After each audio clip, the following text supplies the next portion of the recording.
آپ جب جا رہے ہیں کہاں پر چھوڑ کے جا رہے ہیں. پھر فائنینشیل کرائسس کے حوالے سے انہوں نے کہا کہ جی یہ کہہ دیتے میں فواب کو قرض دینے کے تیار ہوں، لیکن شاید وہ پرسنلی دینے کو تیار تھے. سرکاری خزانے میں آپ دیکھیں روڈوں پہ روزانہ ہمارے سرکاری ملازمین، ہمارے یونیورسٹی کے پروفیسرز جو ہیں وہ ہڑتال کرتے ہیں تنخواہوں کے لیے، پینشنز کے لیے وہ نہیں ہیں. شاید اپنی جیب سے وہ دے سکتے تھے. پھر اس میں یہ نہیں بتایا کہ انہوں نے کیوں نکالا گیا. آیا وہ انکمپیٹنٹ تھے، کرپٹ تھے، یا میں ہمیشہ کہتا تھا کہ میر صادق اور میر جعفر کے کردار بھی پارٹی کے اندر ادا ہوتا ہے. صحیح. تو ان میں سے انہوں نے نہیں بتایا. پھر میں نے کہا کہ آپ آئیں اور مجھے آپ بتائیں کہ آپ نے استعفیٰ کس بنیاد پہ دیا. کیونکہ میں کراچی گیا رہا تھا، میرا آفیشیل وہ تھی انگیجمنٹس تھی. رضا رمضانی صاحب نے ایک کتاب لکھی تھی، میرے کولیگ رہے ہیں، میرے لیے بڑے محترم ہیں. انہوں نے مجھے انویٹیشن دی. میں کہا ٹھیک ہے آپ آ جائیں 3 بجے، کیونکہ جو ایونٹ میری آپ سے بات بھی ہوئی تھی، آپ نے بتایا کہ آپ ایونٹ تھا اور اس کے میرے پاس میں نے فلائٹ کرنا تھا تو میں آیا. اس سے پہلے جب انہوں نے فلور آف دی ہاؤس استعفیٰ دے دیا، ہمارا کسٹم کہیں نارمس کہیں، اگر آپ فلور آف دی ہاؤس استعفیٰ دیتے ہیں اور اسپیکر اس کو کہہ دیتا ہے کہ انڈورس کر لیتا ہے، it means you have resigned. لیکن اگر یہ ٹرانزیشن اسموتھ اور ایزی ہوتی تو یہ میچ ہی نہ بنتا. یہاں پر تو معاملہ یہ ہوا کہ 4 اگر کسی کی سیٹیں ہیں مخصوص ملا کے، کسی کی 17 ہیں، کسی کی 11 ہیں، وہ بھی اپنے سی ایم کے کینڈیڈیٹ لا رہے ہیں ایک ایسے الیکشن میں جہاں پر 73 اراکین کی حمایت درکار ہے چیف منسٹر بننے کے لیے. اگر وہ یہ کر بھی پاتے خرید کے زور زبردستی سے یا کسی بھی طرح، تو کیا یہ جمہوری ہوتا ہے؟ میں کہتا ہوں یہ ڈیموکریٹک پروسیس تھا جس میں ہر پولیٹیکل پارٹی نے اپنے کینڈیڈیٹ لایا. اور ہم الیکشن لڑتے ہیں اور ہم میرے والد صاحب کے ٹائم سے ایسے کینڈیڈیٹ ہیں جو ان کی مطلب ہے کہ بہت کم ووٹ ملتے ہیں اور ہر دفعہ الیکشن میں داخلہ کرتے ہیں. ہم کیسے آپ داخلہ نہ کریں؟ آپ بھی کل نامینیشن شوقیہ الیکشن نہیں آپ بھی کل نامینیشن پیپر جمع کرائیں، میں بھی کراؤں، دوسرے بھی کرائے. تو وہ اگر الیکشن جمع کراتے ہیں تو اس پہ جو ہے مسئلہ یہ نہیں کہ آپ اس کو روک سکتے ہیں. اگر دیکھیں اپوزیشن نے 3 کینڈیڈیٹ نے کاغذات جمع کرائے، at the end of day ایک کینڈیڈیٹ شاید آ جاتا ہے متفقہ طور پہ. اور یہ میں سمجھتا ہوں کہ جمہوری اور سپورٹس مین اسپرٹ کا ہوتا ہے کہ آپ چلو مقابلہ کرتے ہیں. اب میں بولوں کہ وفاق میں سنی اتحاد کونسل ہے، انڈیپینڈنٹ گروپ ہے، جو بھی ان کے نمبر تھوڑا کیوں مقابلہ کرتے ہیں ہر وقت کیوں جی؟ تو یہ ایک اسپورٹس میں اسپرٹ ہے کہ انہوں نے چلو نامینیشن پیپر جمع کرائے اور کل شاید اتفاق بھی ہو جو انہوں نے بائک آؤٹ کیا. تو چیزیں جو ہے نا، ابھی عدیل سرفراز صاحب جو ہے نا وہ ساتھی دفتر میں بیٹھے ہوئے ہیں اور انہوں نے آپ کے ایک دوست ہیں فواد چودھری صاحب، ان کا ایک ٹویٹ ابھی انہوں نے ایک ٹویٹ کیا ہے، میں یہ پڑھ دیتا ہوں. انہوں نے آپ کے حوالے سے اور مولانا فضل الرحمان کے حوالے سے کچھ کہا ہے، کیونکہ شوکت بسرا نے آج جو وہ حلف برداری والا معاملہ تھا اس کے حوالے سے جو پشاور ہائی کورٹ کی تصویر پوسٹ کی، اس کو کوٹ ٹویٹ کرتے ہوئے فواد چودھری کہتے ہیں کہ مولانا فضل الرحمان اور فیصل کریم کنڈی نے اپنے دل اور دماغ دونوں کو دان دے کر غلط فیصلے کیے اور خواہ کی ہیوملیشن لی. دونوں کا دل اور دماغ اس فیصلے کے ساتھ نہیں تھا. چودھری فواد حسین، میرے خیال میں ان کی یہ تو اس پارٹی میں بھی نہیں ہے. وہ خواب سے تو ان کی پارٹی ماضی کی پارٹی چلتی پتہ نہیں آج کل وہ پی ٹی آئی میں ہے یا نہیں ہے، جانے کی کوشش کر لیں ان کو چھوڑ نہیں رہے غالباً ایسے ہے. تو اگر وہ خواب دیکھنا انہیں شروع کرے تو مجھے نہیں پتا، میرے دل و دماغ پہ وہ تو سوار نہیں ہے. میں نے بالکل اپنے جیسے میں نے آپ کو پہلے کہا استعفے کے حوالے سے، جب انہوں نے فلور آف دی ہاؤس استعفیٰ دے دیا تو اگر آپ میرا جواب کل ہائی کورٹ میں 1 بجے جو میرے ڈپٹی ایڈوکیٹ جنرل نے جمع کیے ہیں آپ اس کا جواب دیکھ لیں، تو کبھی میں نے نہیں کہا کہ میں نے کہ آپ نے حلف نہیں لینا ہے. بالکل ایسے ہی میں نے کہا کہ میں شام کو فارغ ہو رہا ہوں، اگر ہائی کورٹ کے چیف جسٹس صاحب کو میری زیادہ ضرورت ہے، حکومت کو ضرورت ہے تو میرے پاس چارٹر فلائٹ نہیں، چارٹر فلائٹ بھجوا دیں. حکومت کے پاس بہت سے وسائل ہوتے ہیں. تو میری فلائٹ تو 12 بجے پشاور ڈائریکٹ آ رہی ہے. اور یہ بات میں نے اپنے پارٹی کے چیئرمین سے کی اور انہوں نے کہا کہ آپ اپنے صوبے کے اوپر کیوں خرچ کرتے ہیں. انہوں نے سی ایم کو ڈائریکٹ کیا کہ آپ ان کو اپنا جہاز دیں اور یہ آج جائیں. اور جب انہوں نے کہا کہ کورٹ اور جو بھی ہے اس پہ عمل درآمد کرے، حالانکہ نہ مجھے پتہ تھا نہ ان کو پتہ کہ ہائی کورٹ کا کیا فیصلہ آنے والے ہے. کیا ہم جب باہر نکلے ہمیں پتہ چلا کہ ہائی کورٹ نے یہ فیصلہ کر دیا. اور جب فیصلہ کیا، میرا جنید اکبر صاحب مجھے ملنے پہلے بھی آئے تھے اور اس کے بعد بھی تھے، اور کل بھی انہوں نے جب مجھے فون کیا تو میں نے کہا بالکل. اچھا، 2 مووز چلی. ایک تھی کہ جس میں آپ میرے شو میں بھی آئے تھے اور آپ نے کہا تھا کہ اگر ہمارے پاس نمبر گیم پوری ہو تو ہم 1 دن نہیں لگائیں گے علی امین گنڈا پور کو اتارنے میں، لہٰذا آپ کا کہنے کا مطلب یہی تھا کہ ابھی ہمارے پاس نمبر گیم نہیں ہے. لیکن ایک سیریس ایفرٹ جو ہے وہ پاکستان مسلم لیگ نواز، پیپلز پارٹی، JUIF اور ان سب کے درمیان چلا تھا کہ جہاں پر کوئی نمبر گیم کی بات ہو رہی تھی، اور خاص طور پر جو سینٹ الیکشن ہے اس میں تو آپ لوگوں نے ایک دوسرے کے ساتھ کوآپریٹ بھی کیا. ابھی یہ بتائیں کہ یہ جو الیکشن ہوا ہے اس میں اتنی اپوزیشن، اتنی سٹیٹمنٹس نون لیگ کی طرف سے, پیپلز پارٹی JUIF کی طرف سے آئیں, لیکن ان کا 90 کا 90 بندہ جو موجود تھا ایک بھی نہیں ٹوٹا. پیپلز پارٹی کس کی طرف سے اسٹیٹمنٹ آئی ہے؟ پیپلز پارٹی نے کینڈیڈیٹ کھڑا کیا تو کیا سوچ کے بندہ کھڑا کیا؟ دیکھیں پیپلز پارٹی نے کینڈیڈیٹ کھڑا کیا تو, اور جب وہ فائنلائز ہوتا الیکشن یا ہم لڑتے تو شاید ہم کسی پارٹی کے لیے وڈرا بھی کر لیتے. اور اس سے بڑا تو اسٹیٹمنٹ کوئی نہیں ہے نا کہ آپ ان کے مقابلے میں ایز اے کینڈیڈیٹ آ رہے ہیں. دیکھیں یہ تو ایک جمہوری پروسیس ہے. کیا آپ مجھے بتائیں کہ قومی اسمبلی اور سینٹ میں ان کے پاس میجورٹی نہیں ہے, یہ نامنیشن پیپر نہیں جمع کراتے؟ یوسف رضا گیلانی کے پاس میجورٹی تھی, عدم اعتماد میں لوگ کھڑے ہو گئے, ووٹ ڈالتے ہوئے غائب ہو گئے. ٹھیک ہے, ہم کہتے ہیں یار ہمارے پاس میجورٹی بس ٹھیک ہے, آپ کیوں وہ کرتے ہیں؟ اس کے بعد باقی جگہوں پہ بھی یہ ایک پولیٹیکل پروسیس ہوتا ہے, اس میں آپ کو دیکھتے ہیں کہ آپ الیکشن ہار بھی, آپ کے پاس 15 ممبر ہیں. لیکن میں آپ کو ایک بات بتاؤں, میں آپ کو ایک بات بتاتا ہوں, جو بات عدم اعتماد کے حوالے سے تھی, شاید علی امین کے خلاف گروپ تھا. آپ سینٹ کے الیکشن میں دیکھیں 52 اور 92 یا 91, 6 سیٹیں وہ اور 5 ہم, 40 کے فرق سے. وہ تو گیم ہی غلط کھیل گئے نا انہوں نے. دوسری بات میں بتاؤں, لیکن مسئلہ یہ آپ مجھے بتاؤں, وہ کہتے ہیں کہ 22 لوگ, آپ دیکھیں آپ نے آج PTI کے ورکروں لیڈروں کے چہروں پہ جو خوشی دیکھی ہے, کیا حکومت کے دوران کتنی خوشی تھی؟ نہیں, آج واقعی ہم نے ان کو بڑا, اور میں نے ایسے لیڈران کو دیکھا, ایسے لوگوں کو دیکھا آج پشاور میں چند دنوں سے کہ شاید وہ پچھلی حکومت میں مجھے نظر ہی نہیں آتے تھے. وہ اٹک برج بھی نہیں کراس کرتے, شاید اپنے علاقوں میں چلے جاتے تھے.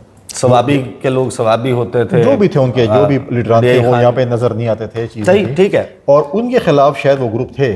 جب انہوں نے اس لڑکے کو CM بنایا تو سارے گروپ جو anti with in party groups ہوتے ہیں, علی امین تھے. لیکن میں تو یہ سمجھنا چاہ رہا ہوں نا کہ ایک اوپن اپوزیشن جو ہے وہ بنی DJISPR کی پریس کانفرنس کی وجہ سے تاثر بنا, نون لیگ کی وجہ سے. دیکھیں میں اس اسٹیٹمنٹ سے جو تاثر بنا, نہیں سوال سن لیں, اس کا مطلب اینڈ رزلٹ یہ نکلتا ہے کہ ان کے جو 8 لوگ باہر ہیں ان میں سے 5 پاکستان لینڈ کرتے ہیں اور وہ بحفاظت بڑے آرام سے اسمبلی ہال پہنچ جاتے ہیں. اس کا مطلب یہ ہے کہ زبانی تو جو کچھ کہا گیا پریکٹیکلی ان کے الیکشن کی راہ میں رکاوٹ نہیں ڈالی گئی. نہیں دیکھیں میں بتاؤں کہ وہ ان کے پاس میجورٹی تھی, ان کے پاس کوئی ایسا وہ نہیں تھا, میجورٹی تھی اور ان کا حق بنتا تھا کہ ان کا CM آئے.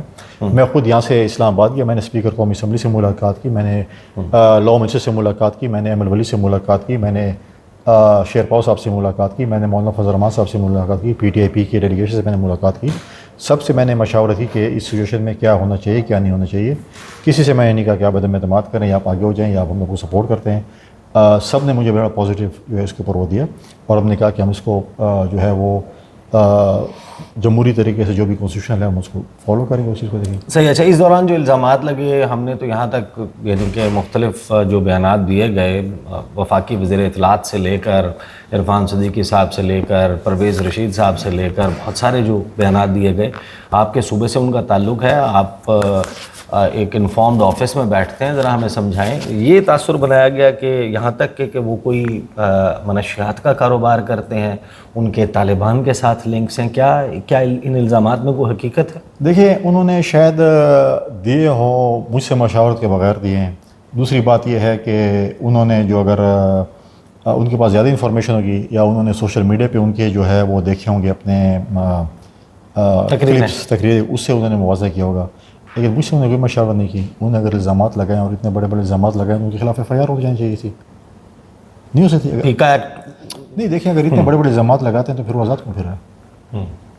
یعنی آپ نے ہائر ایجوکیشن کا منسٹر جس کو اپنے صوبے میں بنایا ہوا تھا, اگلا میرا سوال یہی تھا کہ اگر یہ انفارمیشن درست ہے کہ ایک شخص جو ہے وہ منشیات کا کاروبار کرتا ہے یا وہ طالبان کے ساتھ اس کے اس طریقے کے لنکس ہیں اور اس صوبے میں دہشت گردی کا ذمہ دار ہے, تو پھر اس کو آپ نے ہائر ایجوکیشن کا منسٹر کیسے رہنے دیا؟ وہ بھی چھوڑ دیں. اگر اتنی ویل انفارمڈ ہیں تو FIR کیوں نہیں کرتے, اندر کیوں نہیں کراتے؟ اور وہ MPA بھی کیسے بن سکتا ہے؟ نہیں تو پھر آپ اس کے اوپر کر دیں نا, اس کو اندر کرا دیں. صحیح. چلیں یہاں تک تو آ گیا نا اس معاملے پہ. لیکن دیکھیں اس پورے پروسیس میں آپ نے دیکھا ہوگا کہ میڈیا پہ میرے اسٹیٹمنٹس بھی دیکھی ہوں گی, کبھی ہم نے یہ نہیں کہا کہ دیکھیں میں کیوں کہوں کہ آپ میرے اوپر الزام لگے میں لگاؤں. اگر میرے پاس آپ کے خلاف پراپر الزامات ہیں تو میں تو کورٹ سے رابطہ کروں گا یا FIR آپ کے خلاف کاٹوں گا. میں بولوں گا یہ ہے اس کے اس پر آپ اس کو ختم کر دیں. کون ختم کرے گا؟ زبانی کلامی پریس کانفرنس سے تو کوئی ختم نہیں ہوتا. جیسے ہمارے PTI کے دوست ہیں وہ جلسے جلوسوں سے اپنے بانی چیئرمین کو آزاد کرانا چاہتے ہیں, یا اسلام آباد میں جلسے جلوس کریں, چڑھائی کریں, صوبہ بند کریں, تو وہ تو کورٹ سے آزاد ہوں گے. تو پراپر فورم پہ اگر ہم رابطہ کرتے ہیں جس کے پاس بھی جو الزامات ہیں تو میں سمجھتا ہوں کہ وہ اچھا ہوگا. آپ نے پہلا اسٹیٹمنٹ تو ان کا دیکھا تھا نا فلور آف دا اسمبلی, انہوں نے کہا میں عشق عمران میں مارا جاؤں گا. دیکھیں اس کو عشق عمران کیوں ہے؟ ایک آئی ایس ایف کا student leader, first timer M P A, کوئی اتنے اچھے مطلب اچھا میں کہوں گا کہ اتنے پولیٹیکل بیک گراؤنڈ سے ان کا تعلق نہیں تھا, اور 1.5 سال میں اگر وہ سی ایم بن جاتا ہے تو اس کے پارٹی کے چیئرمین کے اوپر مہربانی ہے. نہیں تو یہ اچھی بات نہیں ہے کہ ایک عام ورکر جو ہے وہ, اگر وہ یہ نہیں کہے گا تو کیا بولے گا؟ بغض عمران بولے گا. صحیح. تو ٹھیک ہے, انہوں نے کہا کہ مجھے اس پر, اور میں سمجھتا ہوں کہ پارٹی کا احسان ہے. میں کہتا ہوں کہ میری پارٹی کا میرے اوپر احسان ہے. اب آ جائیں ذرا تھورنی سبجیکٹ پر. دہشت گردی کا معاملہ ہے کہ اتنا کرونک ایشو اس صوبے کا. آپ نے میرے پروگرام میں بھی اسٹیٹمنٹس دی تھیں, آپ نے کہا کہ ڈی آئی خان میں وزیر اعلیٰ کے اپنے شہر میں مغرب کے بعد باہر نہیں نکل سکتے, عصر کے بعد, اور بھی مختلف علاقے ہیں جو نو گو ایریا بن چکے ہیں دہشت گردی کی وجہ سے. اب 2 پوائنٹ آف ویوز ہیں اس وقت. ریاست کا پوائنٹ آف ویو یہ ہے کہ ہم نے ان کو کچلنا ہے, ہم نے ان کو کرش کرنا ہے. ہم نے over a period of time 70-78 سالوں میں ہم نے دونوں پالیسیز رکھی ہیں. کبھی ہم ٹاکس کے اوپر یقین رکھتے رہے ہیں, کبھی ہم ان کے خلاف آپریشنز کرتے رہے ہیں. ہمارے لیے تو دونوں ہی سکسیسفل نہیں ہوئی. اب مسئلہ یہ آ گیا ہے کہ صوبے کے چیف منسٹر اور ان کی پارٹی جس کے پاس مینڈیٹ ہے, اس کا پوائنٹ آف ویو یہ ہے کہ ہم نے دہشت گردوں کے خلاف ایک آل آؤٹ بڑا اس قسم کا آپریشن نہیں کرنا جس سے کولیٹرل ڈیمیج ہو, ہمیں بات چیت کا راستہ اختیار کرنا چاہیے. یہ مسئلہ کتنا بڑا ایشو بن سکتا ہے آگے چل کے وفاق کے اور صوبے کے درمیان؟ دیکھیں مسئلہ ڈیفینیٹلی بنے گا. ہمارے صوبے کے حالات بھی اتنے اچھے نہیں ہیں, اور ہمارے صوبے میں جو سچویشن ہے اس وقت لا اینڈ آرڈر کی, چاہے وہ مرج ڈسٹرکٹس کی ہے, چاہے وہ سیٹلڈ ایریا کی ہے, افغانستان کے ساتھ اگر آپ ہمارے صورتحال دیکھیں اس وقت جو چل رہی ہیں وہ بھی کوئی اتنے اچھے نہیں ہیں.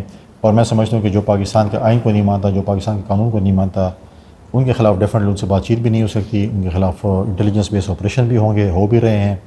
آپ دیکھیں جو ہمارے فوج کو, ہمارے پولیس کے نوجوانوں کو, ایف سی کے نوجوانوں کو شہید کر رہے ہیں, اور آپ کہہ رہے ہیں کہ نہیں ان کے ساتھ بات چیت ہونی چاہیے. پھر آپ دیکھیں کہ بات چیت بھی ہوئی, جرگہ جو بھی بنا وہ بھی, اس کو بھی وہ نہیں مانتے.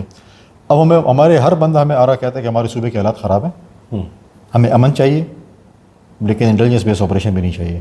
تو مجھے بتائیں کہ ہمارے ریاستی اداروں کے پاس علیحدگی کا چراغ تو نہیں ہے نا. آپ کو اگر امن ہوگا تو اس کے لیے ڈیفینیٹلی انٹیلیجنس بیس آپریشن ہوں گے, اور ہم اس کو سپورٹ کرتے ہیں ہمارے صوبے میں امن کی. آج آپ دیکھیں کہ افغانستان میں جس طریقے سے انڈیا اور اسرائیل کے سپورٹ سے خوارج جس طریقے سے پاکستان پہ حملے کر رہے ہیں, چیزیں کر رہے ہیں, ہم نے ان لوگوں کو کتنے سال پالا, اور اس کے بعد جو ہے آپ دیکھیں کہ آج ہمیں یہ اس کا سبق مل رہا ہے. پاکستان نے دیکھیں کس طرح ریسپونڈ کیا.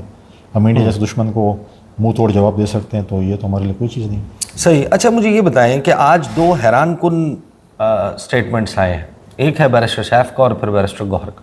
دونوں نے عمران خان سے جس کی ملاقات ہو رہی ہے, ایک انٹرسٹنگ اسٹیٹمنٹ آ رہا ہے. بیرسٹر سیف کہتے ہیں کہ عمران خان نے کہا ہے کہ اگر انہیں پیرول پر رہائی ملی تو وہ امن کے قیام اور تنازعات کے حل کے لیے اپنا کردار ادا کریں گے. بیرسٹر گوہر نے دعویٰ کیا ہے کہ عمران خان نے کہا ہے کہ آپ مجھے پیرول پر رہائی دیجئے, افغانستان کا مسئلہ حل کرتا ہوں.